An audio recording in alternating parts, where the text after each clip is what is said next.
इस वक्त हम दिल्ली एयरपोर्ट पर मौजूद हैं और हमारे साथ मौजूद हैं अनिकेत, जो यूक्रेन में 10 दिन गुजार कर आए हैं। एक वार जोन से वो सेफ लौटे हैं, सुरक्षित लौटे हैं अपने परिवार के पास। इनका परिवार जो है वो अनिकेत को लेने, रिसीव करने एयरपोर्ट पर आया है। फूल माला से अनिकेत का स्वागत हुआ है। अनिकेत, सबसे पहले तो आपको बहुत बहुत बधाइयाँ कि आप सेफली अपने माँ बाप के पास पहुँच गए हैं। कैसा लगा? सर बहुत अच्छा लग रहा है। पहले तो बहुत सेफली पहुंच के आ गए हैं। इंडियन गवर्नमेंट ने बहुत करा इसमें, और मेनली सबसे ज़्यादा मैं अपना थैंकफुल हूँगा अपने कंसल्टेंट्स को, जिन्होंने हमारी बहुत ध्यान रखा, जिन्होंने हमें फूड वगैरह सब कुछ सप्लाई किया, क्योंकि ऐसी सिचुएशंस में फूड वगैरह वहाँ बिल्कुल नहीं, फूड स्कार्सिटी बिल्कुल थी वहाँ पे इस टाइम पे। और एक टाइम तो ऐसा लगा था कि बस अब मुझे बहुत मुश्किल है यहाँ से निकलना। और खारकिव जैसी जगह से तो वैसे ही सर, क्योंकि ईस्ट वेस्ट साइड पड़ता है, वहाँ से इवैक्यूएट होना बहुत मुश्किल था। इनफैक्ट जब हम लोग ईस्ट से वेस्ट की तरफ भी जा रहे थे, तब भी बहुत डर लगा एक बार कि पता नहीं सेफली पहुँच पाते कि नहीं। बट रिस्क लेके पहुँचे हैं हम लोग सारे, और सक्सेसफुल हुए हैं सारे यहाँ पहुँचने में सर।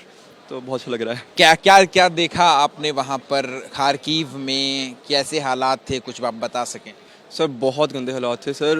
मतलब हम लोग बॉम्बार्डमेंट के बीच में सर, हमने बीच में वॉक करते हुए हम लोग एम्बेसी के सेफ शेल्टर्स तक में गए हैं। तो वहाँ पे सर मतलब कि इतना था कि कुछ मीटर्स दूरी हमसे बॉम्ब फूटा में एक तो हमारे बिल्कुल, तो बट बच के निकल आए वहाँ से हम लोग सर। उसके बाद हाँ, यूक्रेन आर्मी ने भी बहुत हमें उस टाइम पे जब निकल रहे थे तो एस्कॉर्ट किया हमें, कि हमने फ्लैग्स वगैरह लेके निकले थे साथ में। बसों में फ्लैग लगा? नहीं सर, जब हम लोग रेलवे स्टेशन पे थे ना, तो उस टाइम पे वहाँ पे मतलब सिचुएशन कुछ ऐसी हो गई थी कि हमें ऑर्डर्स आए थे कि हमें पिसोचिन एक जगह है खारकिव के बाहर, वहाँ पे जाना है। तो हम लोग वहाँ से वॉकिंग बाय वॉक हम लोग निकले हैं वहाँ से। उसके बाद वहाँ पे मतलब कि बीच में बॉम्बिंग वगैरह हुई है। फिर उसके बाद आगे जाके हमें यूक्रेन आर्मी वगैरह ने एस्कॉर्ट किया है, और उन्होंने बीच में बंकर्स में भी ठहराया हमें। और उसके बाद हम लोग पिसोचिन से। अपने भारतीय फ्लैग पे गर्व हुआ? बहुत गर्व हुआ, उसकी ताकत पता लगी, क्या ताकत है हमारे भारतीय झंडे में। उसके अलावा अगर आप माँ और बाप की बात, पिता की बात करेंगे अनिकेत की, तो उनकी आंखों में भी आंसू हैं। बेटा जो है वो घर पे वापस आ गया है।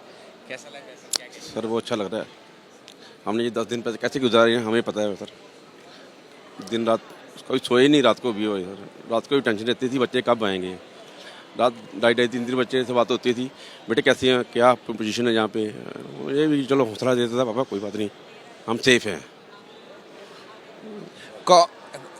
कैसे आप समझाते थे अपने बेटे को, या बेटा आपको समझाता था कि पापा आप टेंशन मत लो? सर हमसे ज़्यादा ये हमें समझाता था, पापा मैं सेफ हूँ, मैं कोई बात नहीं, टेंशन मत लीजिए आप, कोई बात नहीं पापा।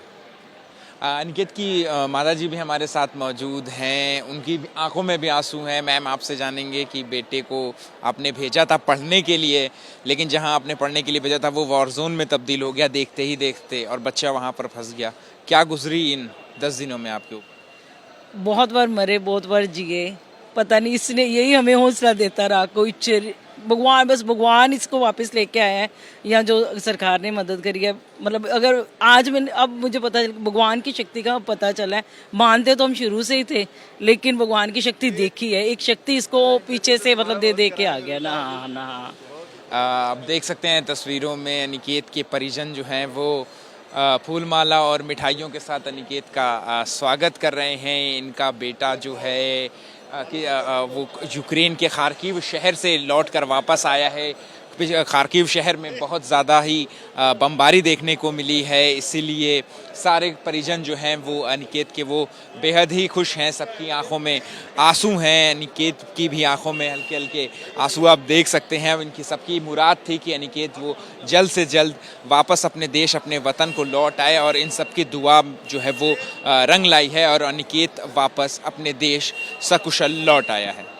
कैमरा पर्सन अरविंद कुमार के साथ Ahmed Bilal, ABP news, Delhi airport.